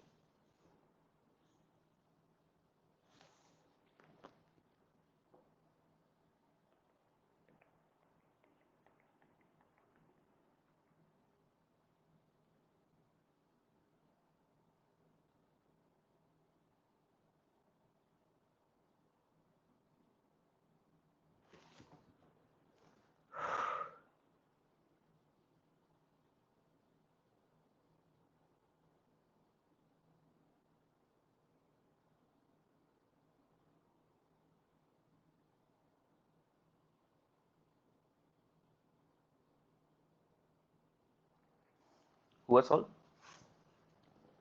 क्या लिखा हुआ है question में? Pipe जो है वो suddenly close कर दिया, तो वो बन गया क्लोज पाइप, और क्लोज पाइप की सेकंड ओवरटोन क्वेश्चन में दिया है second overtone of COP is equal to, क्या लिखा है, 100 hertz more than the first overtone of the original pipe. First overtone original pipe, बच्चों ओरिजिनल पाइप कौन सा था? ओओपी. उससे 100 हर्ट्ज ज्यादा हो जाती है पाइप को क्लोज करने पर. बस इस इक्वेशन को सिंप्लीफाई करना है. सेकेंड ओवरटोन ऑफ सीओपी मतलब फिफ्थ हार्मोनिक, तो 5V/4L. First overtone of OOP इसका मतलब कि 2V/2L इजी, और लास्ट में अपन ने कितना ऐड कर रखा है? 100. तो बच्चों ये हो जाएगा 5V - 4V, V/4L is equal to 100. ये तो हो गया सीओपी के लिए. पर ओओपी ओरिजिनल पाइप की हमसे पूछा है, तो 2 × 2L करके V/2L इज इक्वल टू कितना आ जाएगा? 200 हर्ट्ज, जैसा आप लोगों ने आंसर दिया. ये इसका बिल्कुल सही आंसर है.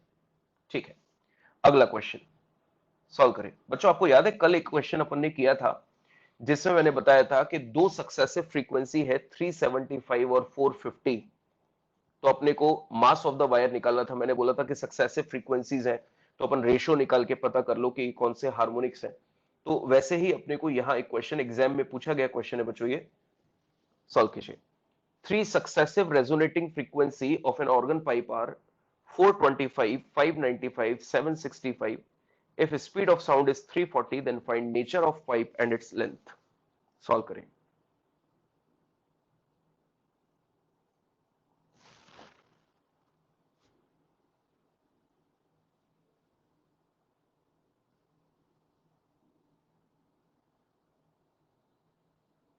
टेस्ट सिलेबस पूरा जितना कल तक हम लोग पढ़ लेंगे वो पूरा आएगा.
चलिए डिस्कस करते हैं.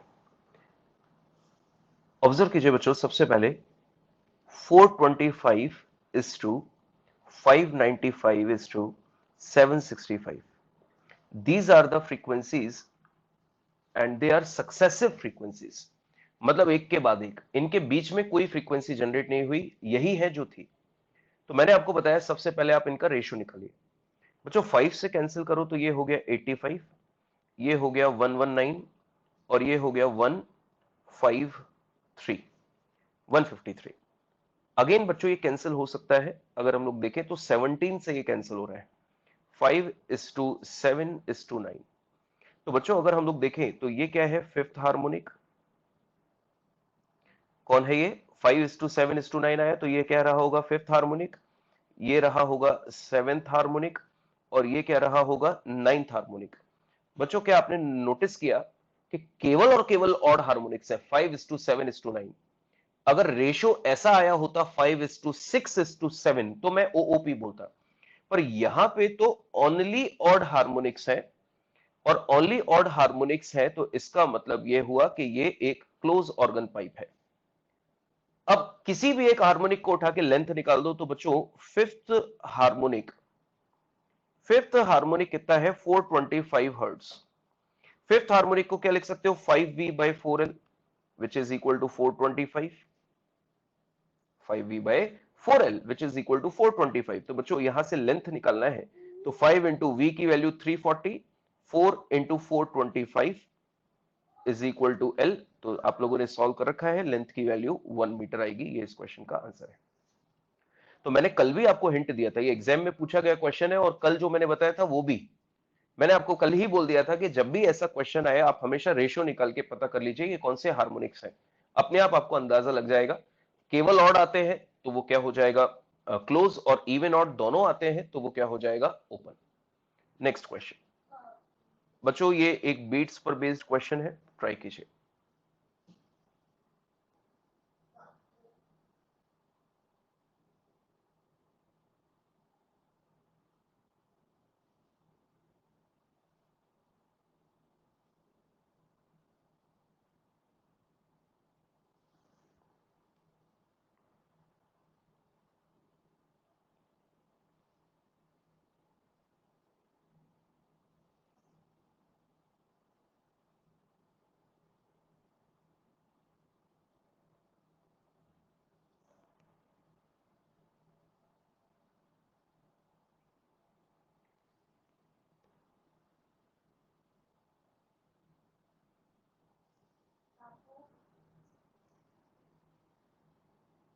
फ्रीक्वेंसी ऑफ ट्यूनिंग फॉक 4 नहीं आएगी बेटा।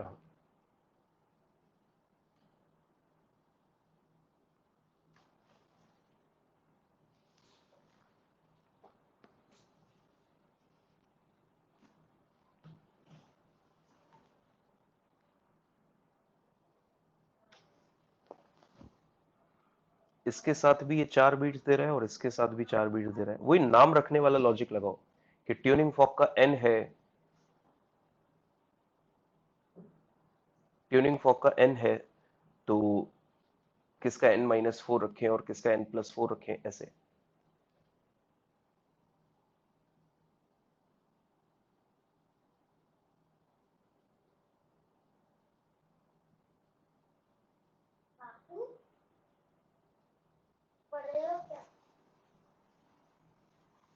विश्वास, जो आप कह रहे हो उसका एक बार मुझे भेजो, आपने कैसे सॉल्व किया, तो गलती बताऊंगा क्या किया है उसमें गलती। भेजो उसको, पेज अटैच करके भेजो।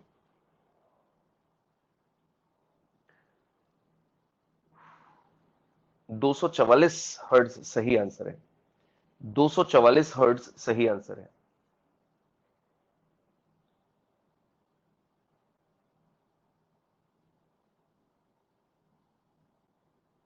चलो डिस्कस करते हैं। बच्चों ऑब्जर्व कीजिए, फ्रीक्वेंसीज के अकॉर्डिंग अगर इसको सॉल्व करें तो नोटिस कीजिए, let frequency of tuning fork is n hertz, जो हमें कैलकुलेट करनी है। तो बच्चों इस ट्यूनिंग फॉक की फ्रीक्वेंसी का मैंने नाम रख दिया n हर्ट्ज। अब बच्चों इसका n हर्ट्ज नाम है और ये 4 बीट्स दे रहा है। कितनी बीट्स दे रहा है, 4। तो पाइप की फ्रीक्वेंसी जो होनी चाहिए वो n से 4 के अंतर पे होनी चाहिए, या तो n+4 या n-4। तो अब मेरे पास वापस से 3 नाम है, n hertz, n-4, n+4। n मैं तय कर चुका हूं ट्यूनिंग फॉक का। अब बात करनी है n-4 किसका रखा जाए और n+4 किसका रखा जाए।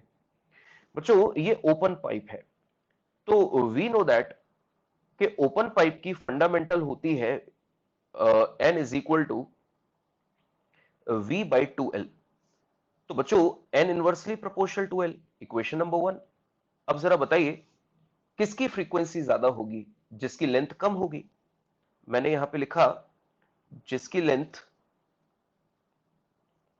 कम उसकी फ्रीक्वेंसी ज्यादा। तो बच्चों अब आप बताइए जिसकी लेंथ कम उसकी फ्रीक्वेंसी ज्यादा। तो अब मेरे पास दो ऑप्शन है, n-4 और n+4। n-4 किसका नाम रखें? n-4 किसका नाम रखें? जिसकी लेंथ ज्यादा उसकी फ्रीक्वेंसी कम, जिसकी लेंथ ज्यादा उसकी फ्रीक्वेंसी कम, तो इसका नाम रखो n-4। और जिसकी लेंथ कम उसकी फ्रीक्वेंसी ज्यादा, इसका नाम रखो n+4। बस क्वेश्चन सॉल्व हो गया। अब अगर अपन इसको यहां से सॉल्व करें फ्रॉम इक्वेशन नंबर 1, चेक कीजिए फ्रॉम इक्वेशन नंबर 1, तो n1 upon n2 is equal to l2 upon l1। देखिए जिसकी लेंथ 30 उसकी फ्रीक्वेंसी ज्यादा, और जिसकी लेंथ ज्यादा उसकी फ्रीक्वेंसी कम। बस अब आपको इसको सॉल्व करना है, सॉल्व करने पर आंसर आ जाएगा। तो जैसा आप लोगों ने सॉल्व किया भी सही, 244 आई थिंक आपका आंसर सॉल्व किया।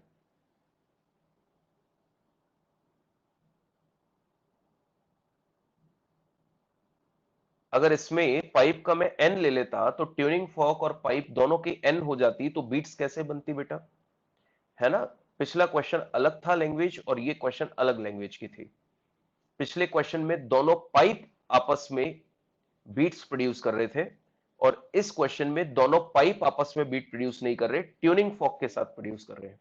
तो ट्यूनिंग फॉर्क की एन है, तो एक पाइप की और दूसरे पाइप की उससे 4 के डिफरेंस में होनी चाहिए, ताकि ट्यूनिंग फॉर्क और 30 सेंटीमीटर भी 4 बीट्स दे, और ट्यूनिंग फॉर्क और 31 सेंटीमीटर भी 4 बीट्स दे। हम आपस में पाइप्स से बीट नहीं बना रहे, हम ट्यूनिंग फॉर्क से बीट्स बना रहे हैं। ठीक है बेटा, चलिए। तो ये थे बच्चों सभी question based on organ pipe. इसके बाद है बच्चों अपने पास next, that is resonance tube. But वो अभी कंप्लीट हो नहीं पाएगा, तो अभी मैं आपको हैंड आउट भेज देता हूं, फिर इसके डिस्कशन अपन कल करते हैं। ठीक है? और कल ही अपन लोग इसको कंप्लीट करके अपना नेक्स्ट और लास्ट टॉपिक स्टार्ट करेंगे, that is Doppler's effect. Clear? तो मैं एक बार हैंड आउट भेज रहा हूं, उसको आप रिसीव कीजिए।